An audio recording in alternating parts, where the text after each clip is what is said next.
ক্ষমতা কার হবে তাই নিয়ে প্রথমে দুপক্ষের মধ্যে বাকবিতণ্ডা, তারপর মৌখিক আক্রমণ ছেড়ে মারামারি। এমনই পরিস্থিতি সৃষ্টি হয়েছিল শনিবার বোলপুর মারোয়ারি ধর্মশালায় আয়োজিত ভারতীয় পোস্টাল এমপ্লয়ি অ্যাসোসিয়েশন রাজ্য সম্মেলনে। অভিযোগ, সেখানে একজন মহিলাকে মারধর করা হয় এবং উল্টো দিকে অপর এক কর্মীকে মেরে ড্রেনে ফেলে দেওয়া হয় বলে অভিযোগ। বাইরে কিছু অবাঞ্ছিত লোক যারা ডেলিগেট নয় তারা বোধহয় ঢুকতে চেয়েছিল। এখানে যারা আমাদের রিসেপশন কমিটি তারা বাধা দিয়েছে, সেই নিয়ে একটা গোলমাল। আমাদের এখানে পোস্টাল স্টাফ এমপ্লয়ীদের জন্য কনফারেন্স হয়েছিল, সকাল 10টা থেকে শুরু হয়েছিল। এই সন্ধ্যাবেলা এসে কিছু বাইরের লোক বহিরাগত যারা পোস্টাল স্টাফ নয় তারা এসে চিৎকার চেঁচামেচি করে। আমরা পুলিশকে অলরেডি ইনফর্ম করেছিলাম, পুলিশকে জানিয়েছি, থানাকেও জানিয়েছি।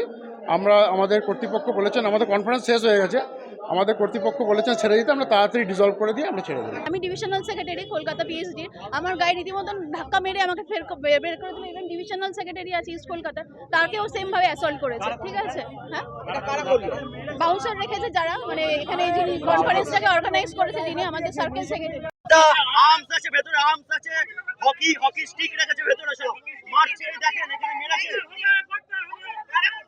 এটা ওই স্বর্ণেন্দু চক্রবর্তী আর অনন্ত পাল মিলে কেন করছে যে আমরা জানি না। আমাদেরকে অত্যাচার করছে ভেতরে। কেন করছে ওনাদেরকে জিজ্ঞাসা করুন। ওনাদের গ্রেপ্তার ইমিডিয়েট আমরা দাবি করছি। ইমিডিয়েট অনন্ত পাল আর ওই স্বর্ণেন্দু চক্রবর্তীর আমরা গ্রেপ্তার দাবি করছি। এই ঘটনার বিষয়ে বোলপুর থানায় খবর গেলে ঘটনাস্থলে উপস্থিত হয় বোলপুরের বিশাল পুলিশ বাহিনী। জানা যায় এটি আরএসএস এরই একটি শাখা সংগঠন। তারা মূলত পোস্ট অফিসের কর্মীদের নিয়ে একটি সংগঠন করে থাকেন। শনিবার সেই সংগঠনের রাজ্য সম্মেলন হয় বোলপুরে।